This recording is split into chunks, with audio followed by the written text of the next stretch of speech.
Carm Capriato, the Service Aftermarkets podcast pioneer with the gold standard of aftermarket business podcasts. Join me for Aftermarket Insights as we advance the aftermarket. And as always, know that you'll learn just one thing. Find us on your favorite podcast listening app and remarkableresults.biz or on my YouTube channel. Hey everybody, Carm Capriato and direct from Madison Heights, Michigan. Hey, Bill. Hey, brother. How you doing? My good friend, Bill Nalu, Interstate Auto Care. You were telling me the other day, you're empty nesting. Just about. Yeah, Nick just bought his house, and so we now have 3 extra bedrooms. So I think we're going to have to Airbnb this. Any shop owner friends that are in Michigan? With the Lions winning, I mean, the Lions they're 60 minutes away from a Super Bowl here. The world's coming to an end, Carm. My condolences to you and your Bills, by the way. Oh, yeah. As everyone can realize, we're recording this. I say this on the day after our, oh my God, don't even get me started as to what could have gone wrong or right. I know you're paying over 60 years. Yeah, I know. I hear you. And good for you. Congrats. There was a lot of people that wanted to see the Lions and the Bills. Yes. A ton of people. Same here. Yeah. So, my friend, as we were chatting about the whole empty nester thing, and I believe there's 1,000 or more, maybe 5,000 shop owners in our world that are either seeing that on the horizon, entering it now, or they've already been through it, empty nesting. And there's so much to learn. It's almost like, have we done this right? Have we done that right? Because now you're reflecting back. How did we raise Tracy? How did we raise Matt? How did you raise Elise? How did you raise Nick?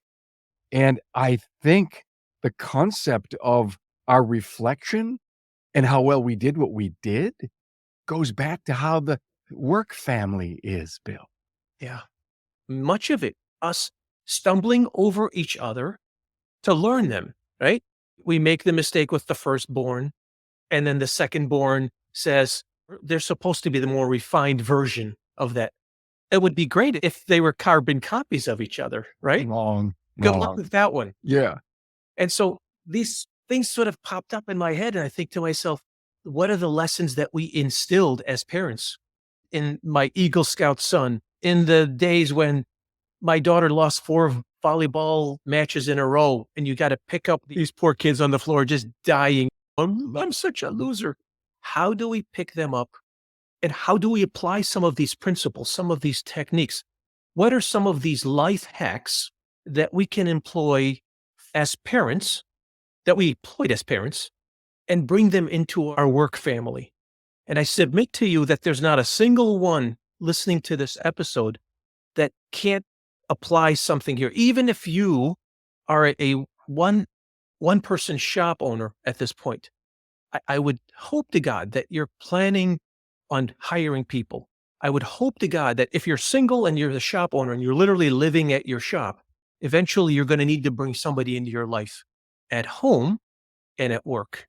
And so I hope that you'll be listening to this episode as 2 fathers, as 2 husbands, as 2 entrepreneurs, kick things back and forth and talk about some of the things that make the husband, the wife, the father, the mother, the son, the daughter, part of this incredible dynamic that we have as families. I mean, it's the center of our civilization as we know it. Why in the world wouldn't it apply to our aftermarket? Yeah, you're right. Hey, who was the tougher disciplinarian, you or Michelle? That's a good question. I think not on a physical level, on something that was sort of short. I'm definitely the disciplinarian. I'm the one that Michelle would say, wait till your dad gets home. Well, I lived with that. We have some of this here, Carm, is going to sound traditionalist when we talk about this, but I think for the sake of this conversation, just go with us here. If you guys are listening to this, this is meant to be a partnership. This is a partnership for the sake of simplicity here, it's a husband and a wife and some children. Picture Leave It to Beaver, right? One of the things that I remember us sort of going with was that I wrote this down here, is dad cuts and mom heals. And this is nothing more than good cop, bad cop here, right? Wait till your dad gets home. You're really in trouble now. And then dad comes home and then he lays down the law, right? And then the kids come running to mom. I can't believe it. He's grounded me for a week now and all this other stuff. And mom is wise enough to sit back and not question what dad's doing, because if she has a problem with it, or vice versa. They would talk about this privately. She wouldn't sell him out, nor would he sell her out.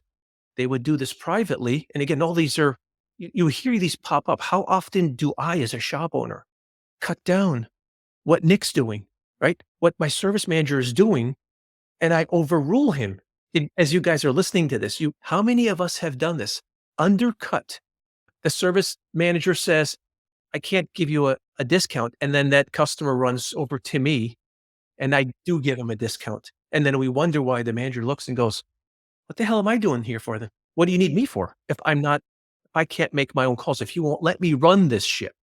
So those are some of the things that pop into my head. I put here effective parenting guides, and then the kids perform. When Nick was in Boy Scouts, one of the things that we fathers would say to each other, the deal made was, I would never talk to Nick about something. I would never reprimand him or correct him while we were on a campsite. It would have to come from another father. And so the deal was, you, Carm, talk to my Nick, and then I talk to your Matt. And that gives enough distance. There's enough professionalism there where Matt, if I say something to Matt, Matt's not going to say, yeah, don't worry about it. I got this, Dad. I got this, right? He's not going to say that to me.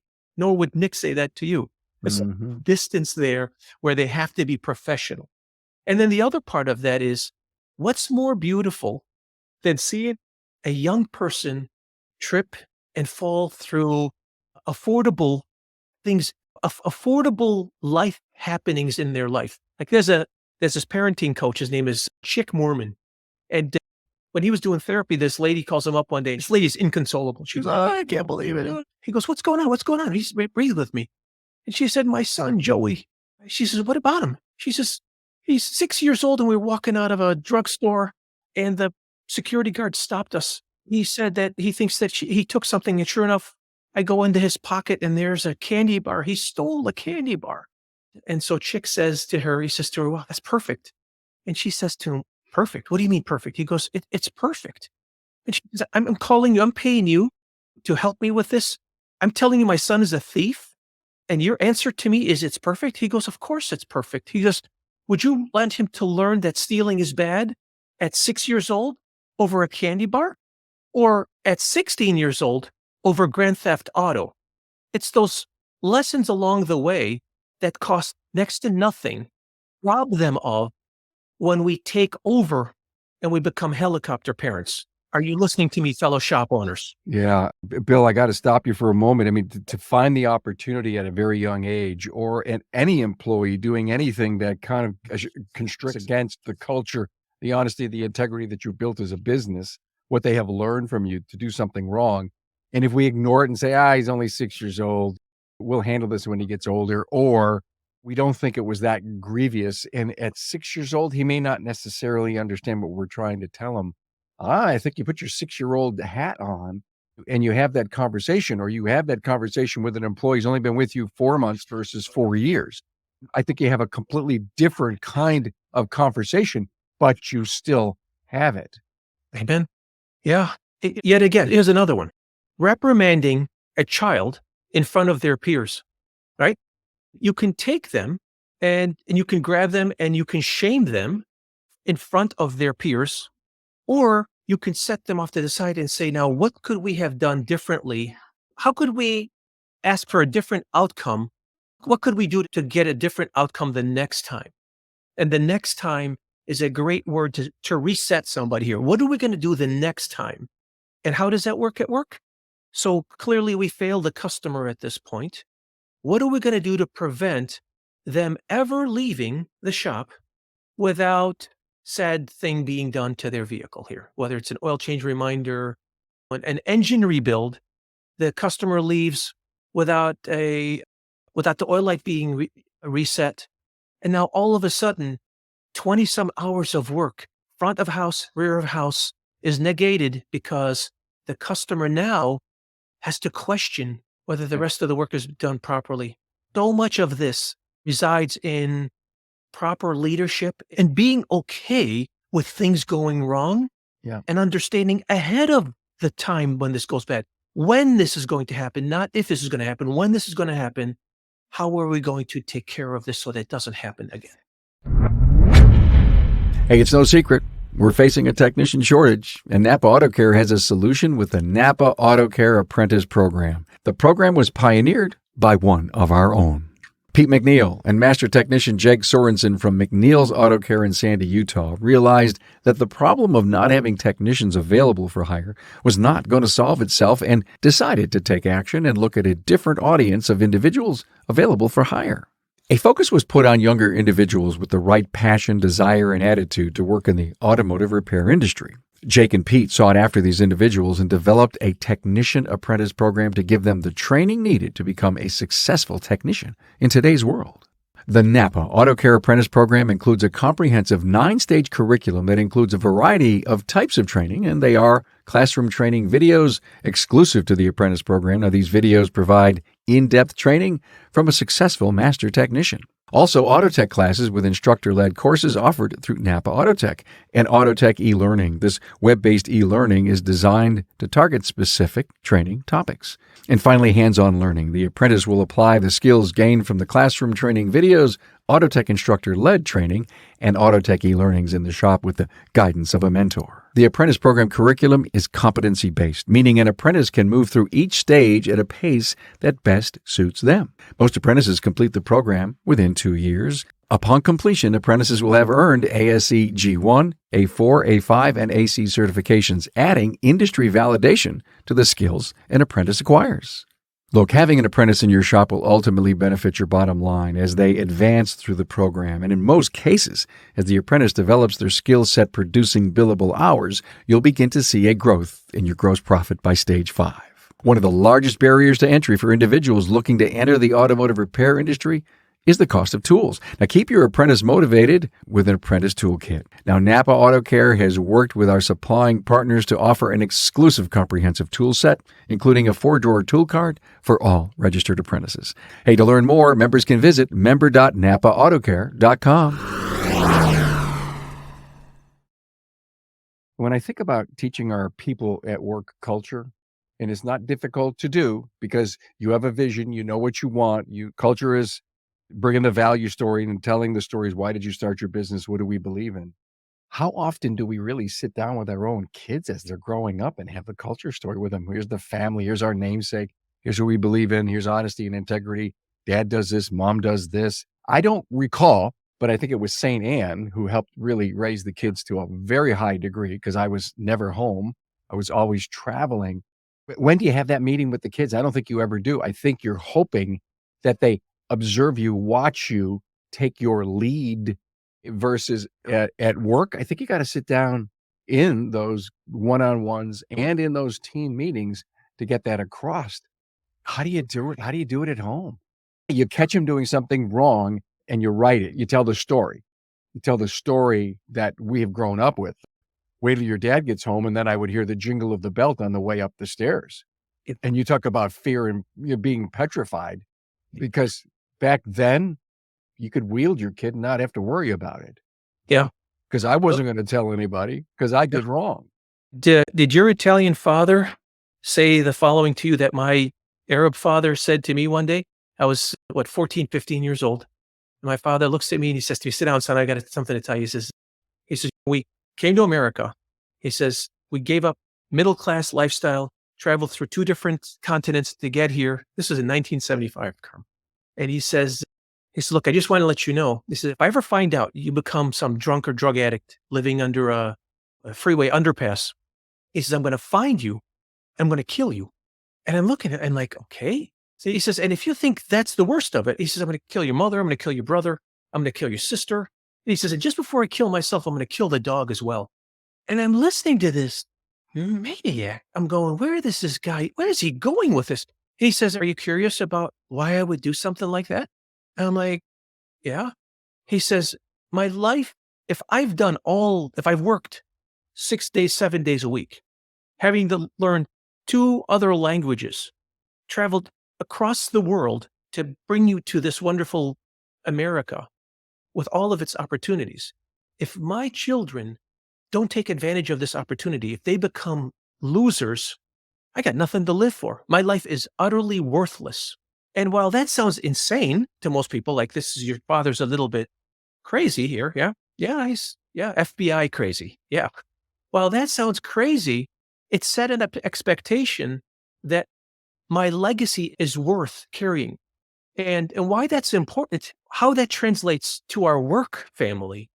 When one of our employees wears a uniform, they need to understand that they're wearing our brand, that they conduct themselves in the most professional way. When they're driving somewhere, they're test driving a vehicle. When they go to get gas at a gas station for one of the loaner cars, whatever the hell is going on, when they put on that uniform, they need to take pride in the family that represents them. And so again, you see these correlations between parenting, and you find, I think, the best organizations are places where kids did not have it easy, did not have helicopter parents, did not suffer from a better safe than sorry upbringing, whereby we're going to bubble wrap you and you can't go out at night and you can't do this and you can't do that. There's something really important about sharing authority with your children, giving them just enough to sort of hang themselves and pulling them off the noose just before they die. And saying, you talk about tough hearing that from your dad. I mean, I'm sitting here all wrenched up at putting myself in your place when he said that to you. I couldn't relate to anything like that in our family. Our family, Grandpa was the immigrant, back in the early 1900s, and came here, married Grandma Rose, had the 3 boys, lost one in World War II, and Grandpa, who was my bestest friend growing up, was a constable, helped build the water, was an entrepreneur, coal, ice, fuel oil, excavation. I mean, they had almost, you name the business and they were in it, right? And did I mention they helped build the church? And so when I was in school that was right next door to my house and the business, the teachers made sure that I was going to grow up straight and narrow. I'll never forget 5th grade math. I was struggling with tables of 12 or something like that in the math class. It was Mr. McNally. I just remembered his name. He said to me, he says, "You got to do your dad proud. He'd be very upset with you. You're a very well-known family in this neighborhood that you can't get your 12 tables." And I was embarrassed. But Grandpa taught us integrity and honesty. There is nothing wrong with teaching your kids that and your employees, because what else do you have to stand on, Bill? Yeah. When Nick got his Eagle Scout, when he was, I think it was an invocation for being Eagle Scouts, one of the things that the Scoutmaster explains to these young men is that once you put that eagle pin on, you are marked men. I almost get teary eyes thinking about this, because what you're saying to them, I suppose, never had the privilege of serving in the military, but I suppose when you were serving, once you put that uniform on and once you were one of them, you knew that you had to uphold a higher standard, because you were no longer just representing the family that brought you into this world. You now represent a family that can save the world. It's a different dynamic, and yet it's the same. It's the same thing.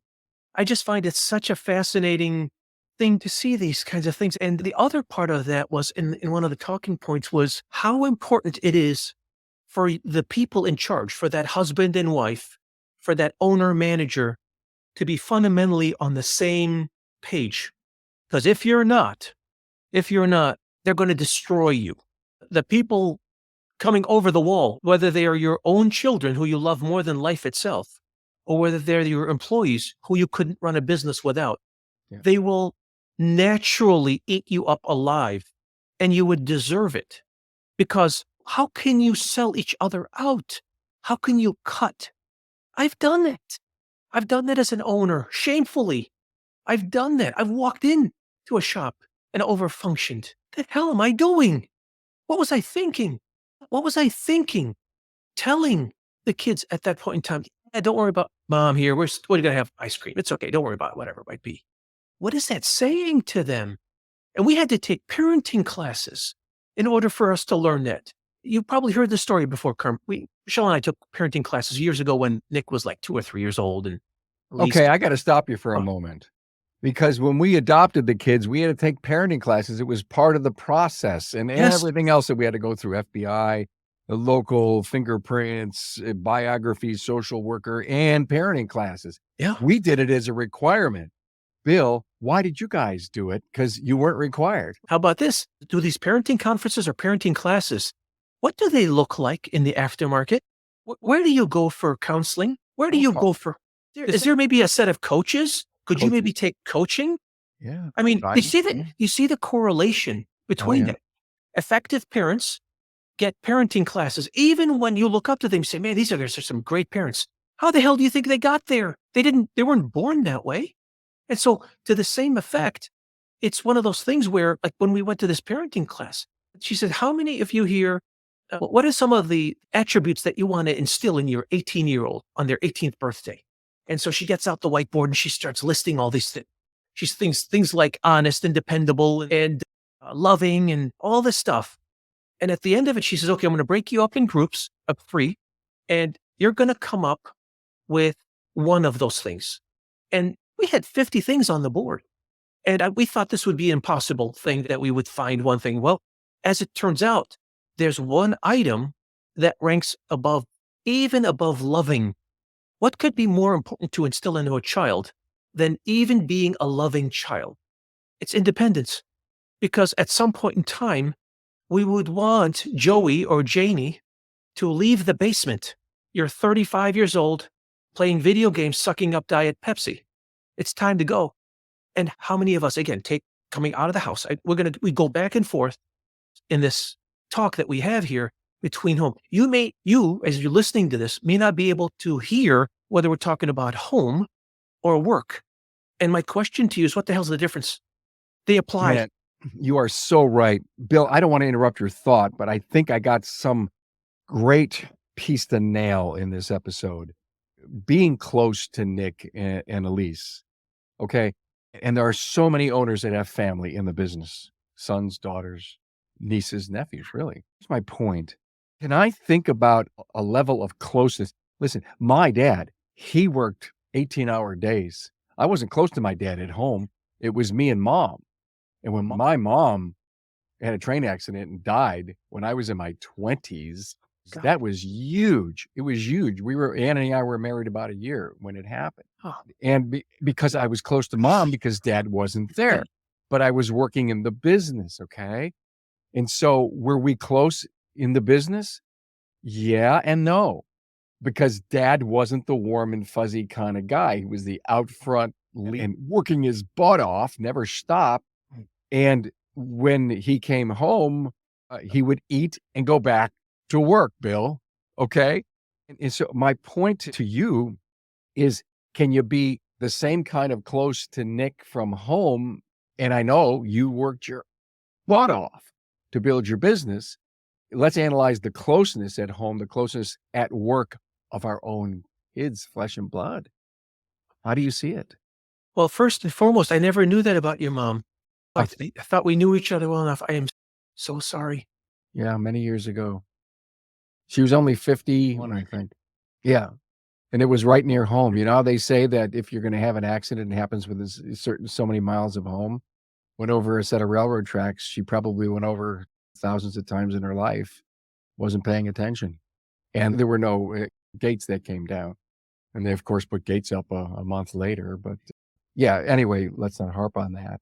It's one of those things when you lose a parent, it takes time to grieve and get over it. But it's like one of your favorite movies, and you can recite certain passages and funny lines from a movie. There's a reel that I won't forget about that. I guess what I would answer to that, when you describe that story, something changed you permanently. And it's not all bad and it's not all good at the same time. And I guess this is how I would apply it to our work families. Something really bad happens. Maybe it's a partnership. Maybe it's 2 brothers working in a business, had a really bad falling out. And you as a shop owner spend the rest 10, 15, 20 years never really trusting anybody, never trusting them with your money, never trusting them with your time, never trusting them with their time, never trusting customers. And at some point in time, you either get carried out of your business and your business gets sold for 10 cents on the dollar for what the equipment's worth, or you learn to walk away and just hand it over to the next generation. And the next generation doesn't have to be flesh and blood. It just has to be a work family that understands the standard that you set and the fact that hopefully that you've learned to walk the talk, that you're not a raging hypocrite, that you're not somebody that preaches timeliness, but you get to exempt yourself, that you insist that everybody pays for their car repairs, but you don't because it's your money, because it's your shop, that everybody treats the customers with utmost of respect, but you can go off on them because you're the owner. I'm not saying this somehow to preach like Yeah. perfection. This is a confessional. Yeah. There's plenty of times, like one of the things I've said this to Dutch. Dutch and I have sort of the same personality when it comes to this. I think the least I'm afforded for working my ass off all of my life is when I have a customer that I don't think I need to deal with, somebody that I can afford to fire because we just don't see eye to eye, that I can say to them, yeah, this isn't Costco. This is who I am. The little privilege that I have is that I get to decide who I do business with. But could we do it with a little bit easier? Can we do this that it's not so inflammatory? That isn't dripping in ego, right? I see that on the backside of that, right? And again, I go back now to our home, right? How many times have you scolded the kids or did something you think, you know what? Why did I do that? I could have handled that a different way. Why did I give them the answer to the question instead of giving them the question for an answer? I know. It's like the old thing here. Hey, Dad, can we have ice cream? You and I would probably say, no, you can't have ice cream. We're not the superior species, right? They ask Mom, hey, Mom, can we have ice cream? You and I might say, well, no, you can't have any ice cream because we haven't had dinner yet. That's great. We all know how well no works in selling, right? In talking to customers. But Mom is wise enough to say, yes, you can have ice cream right after we have dinner.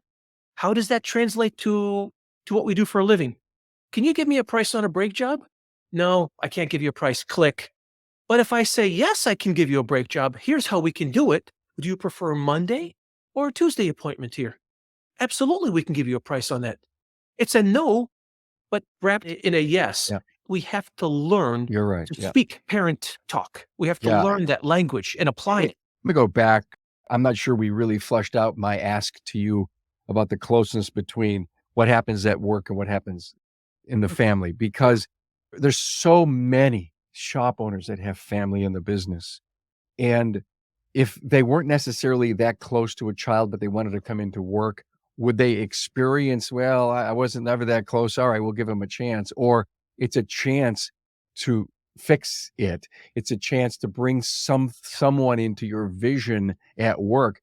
Family vision, family culture, different than work. Maybe yes, maybe no, but it's a second chance to get close. And I don't know, I'm not ready to define the word close, but intimate as a son, intimate as a team member, a succession plan. And how many episodes have I done where people says, we didn't know anything about the money. Mom never told us. And then we lost dad. Then we lost mom. And we realized we didn't have any money. We had to start from scratch and we had to build ourselves up because the parents weren't willing to share and open up and get close to their children. Either they were hiding something or they felt when it's time for you to learn, we'll teach you. And my God, Bill, it's almost like you can take some of the parenting rules from home, but I think business, they're the same, but they're almost bigger and larger, wider. I think because we have more family members outside the home than we do inside the home. In that regard, I think there's more that can go wrong the bigger the group is. And I mean, we're a group of 8. It's not a terribly big thing, but once you start adding pieces to it, once you start adding the people that come into our place of business, the thousands of customers that have come through the door, the suppliers that come, the salespeople that come through the door, it's an interesting dynamic to see how certain people that come into our work home gravitate to certain people because they feel that person is the lever for what they're trying to accomplish. Isn't that interesting? Oh, yeah. They know they can get the yes out of somebody. And again, it's one of those things where if we're talking about, I don't know, maybe it's a situation where somebody's a little bit more diplomatic, that's the time to send in your comm service advisor to take care of that customer who's irate. And you have a technically brilliant service advisor who doesn't have the emotional intelligence to be able to connect with that person on a level that says, Carm, I just want you to know, I'm really sorry that we failed you today. And I feel ashamed of myself as a result of that. But with setting that aside, let me tell you how that I'm hoping to make up for that. I'm hoping you can forgive me and we can get past this point. And this is what we're going to do here, right? It takes emotional intelligence to be able to do that. And again, it's like husband and wife, male, female, yin yang, Mars, Venus kind of mentality. We're built differently. The opportunities to come out of the same household, identical to your siblings, and then to find a spouse that you're going to be identical with. It's like a fingerprint. Impossible. Yeah. Impossible. So why do we think we want robots? Again, I take what we learn as parents and as sons and daughters, brothers and sisters. Again, we're applying it to what happens at work. Why do we want to create robots at work? Why do we think that every single person has to follow some stupid script about how we're going to interview this customer? If I want to say it a little differently and I still get there, leave me the hell alone. Let me function. Let me do my job. Tell me what you want me to do and get the hell out of my way. I always thought scripts were great guides when it came to learning how to build relationships, how to we're gonna use these words instead of those words. And once you get those words down, like recommend, then it just flows naturally. If I talk to any service advisor that's been around the horn, says, yeah, I had a coach and yeah, there were scripts, but now it's all natural, baby. And I know exactly what to do and how to say it. And I write $1 million this year and blah, blah, blah. And they're so proud of themselves, but they continue to go to training. They work to training. They play in role plays because they want to be good and they want to hone their skills. It's like Tiger. Why would he have to play golf every day? Because if you don't use it, you lose it. As you're describing this, I don't know why, I'm picturing a jazz aficionado just losing it. You could just see them melting into their instrument.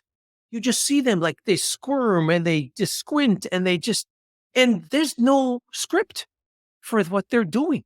There's no script. Right, And people are just right. in awe. And yet, if you said to somebody, could you write down what you just did here? They say, what the hell are you talking about, right?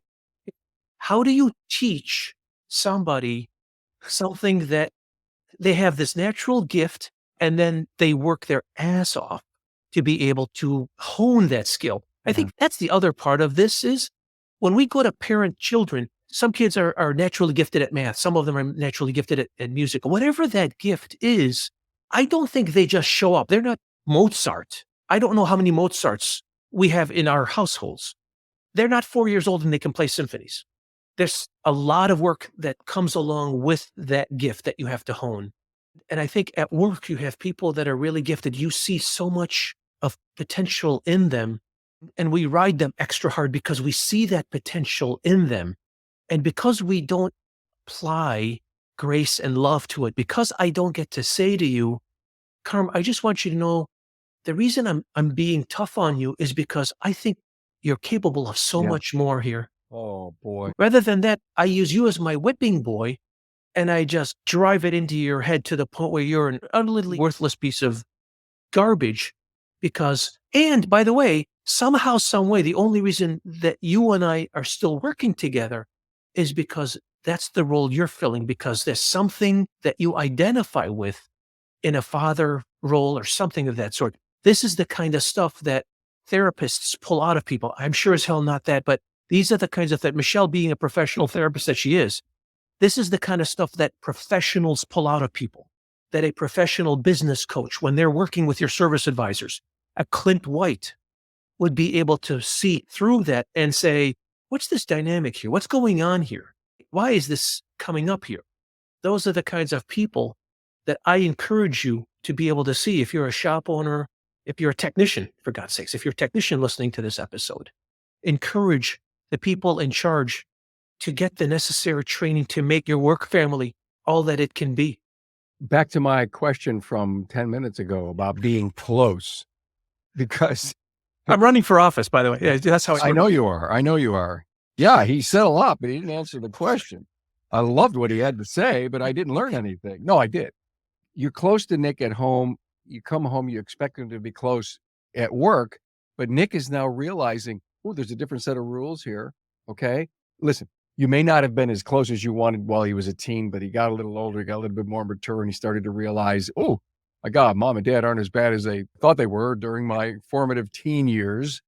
And now he's got new responsibilities. He's going to training, going to conferences, and you're close, but in a completely, you're a business close instead of you are family close. And it's the old story. Husband and wives work together. They go Thanksgiving dinner. Do they talk? Does the family talk business or not? When they go home at night, do they find safe space and they don't talk business?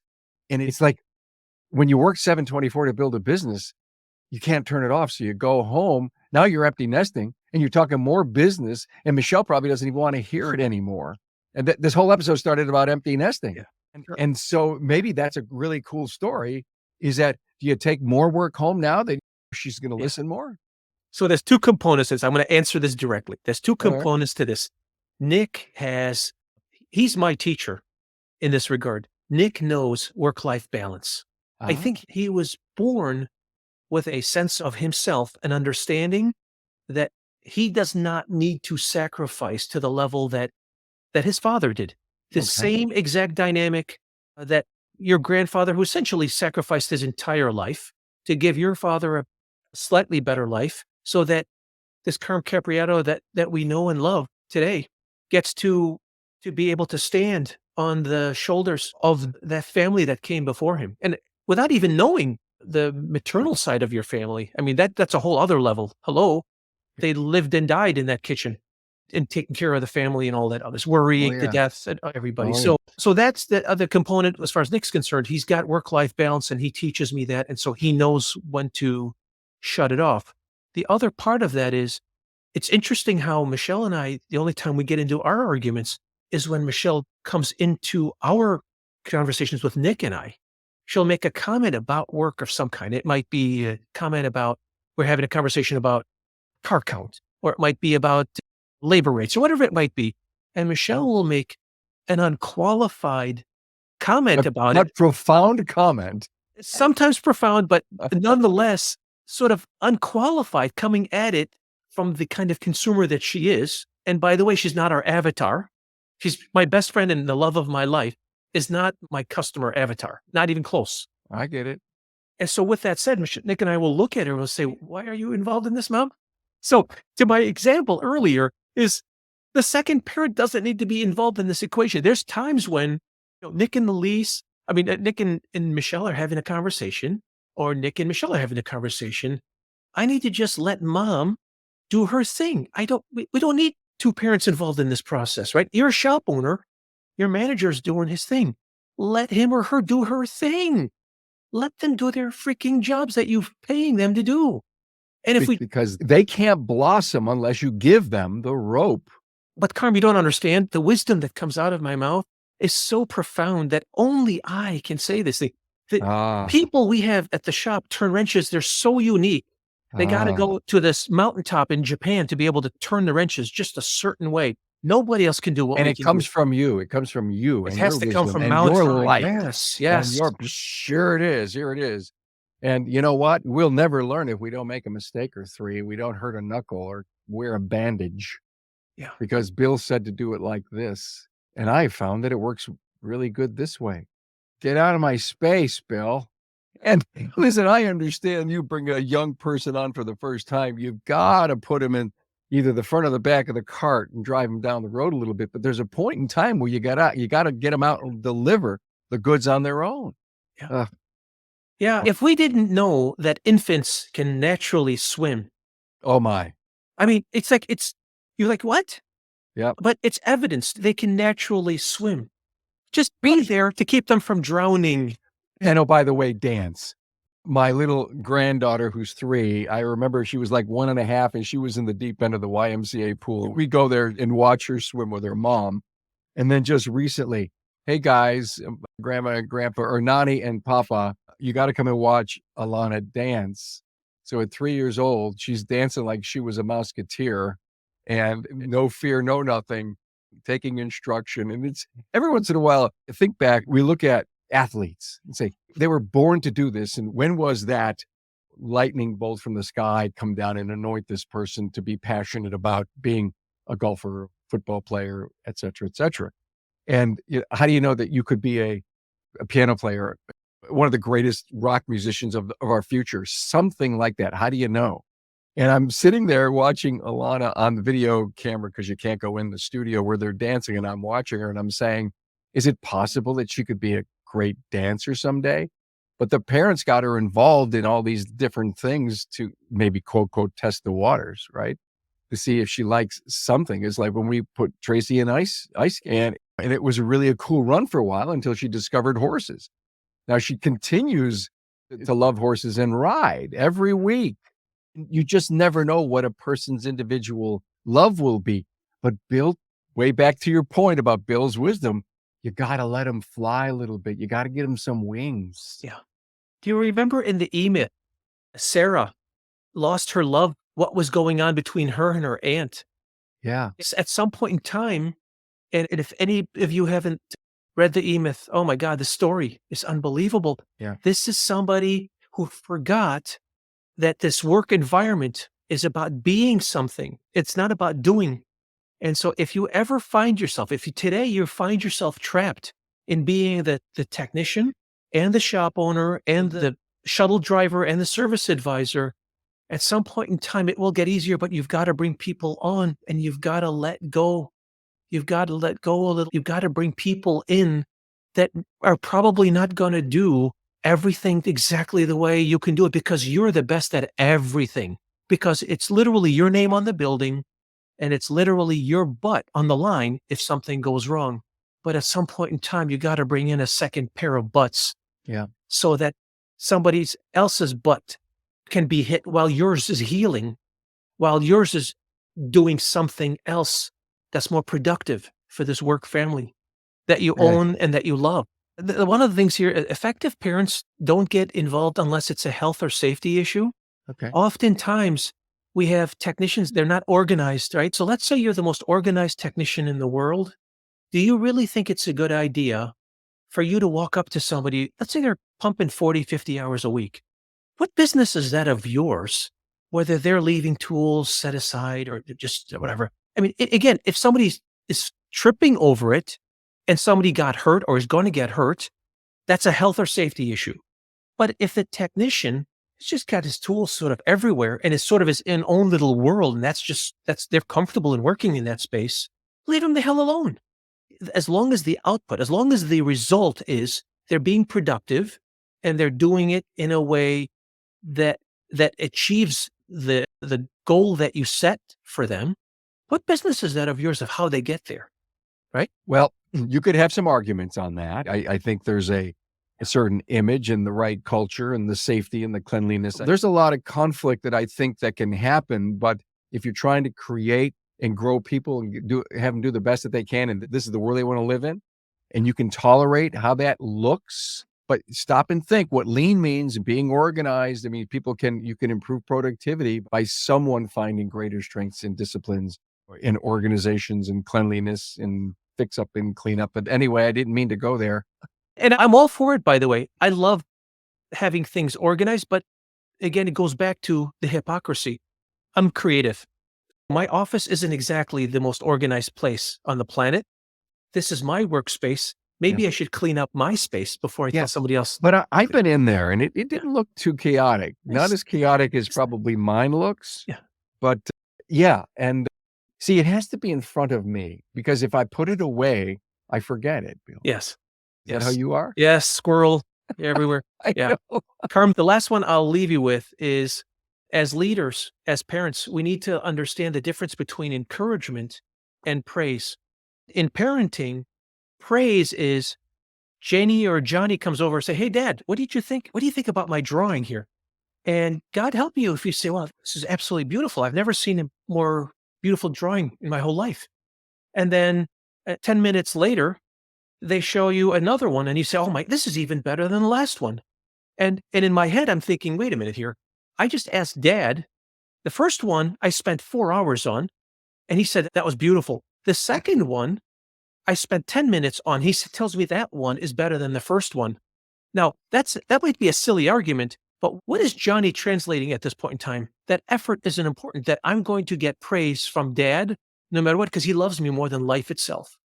But encouragement sounds like this. So, Bill, I see, it looks like you've done, this is really great. Let me ask you this before I tell you what I think of it. Why don't you tell me what you think of this? Well, I think I could have painted better. I could have stayed within the lines here on this drawing. Yeah, I can see that. I can see that. Yeah, and I could have probably used more color over here. Yeah, I can see that as well. Yeah. Okay, yeah. And so all of a sudden now I don't even need your praise anymore because I've just answered my own question. I've gotten the encouragement from a leader, a boss, a father that says, you don't need me. I'm not about to turn my son or my daughter or my employee or the person I work with into a praise junkie, because that's all you get is folks that just constantly want that hit.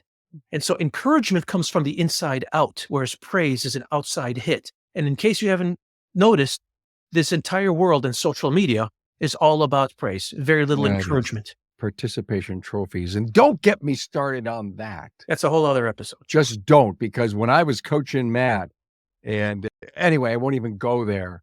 And I was, oh my God, I just, all right, never mind.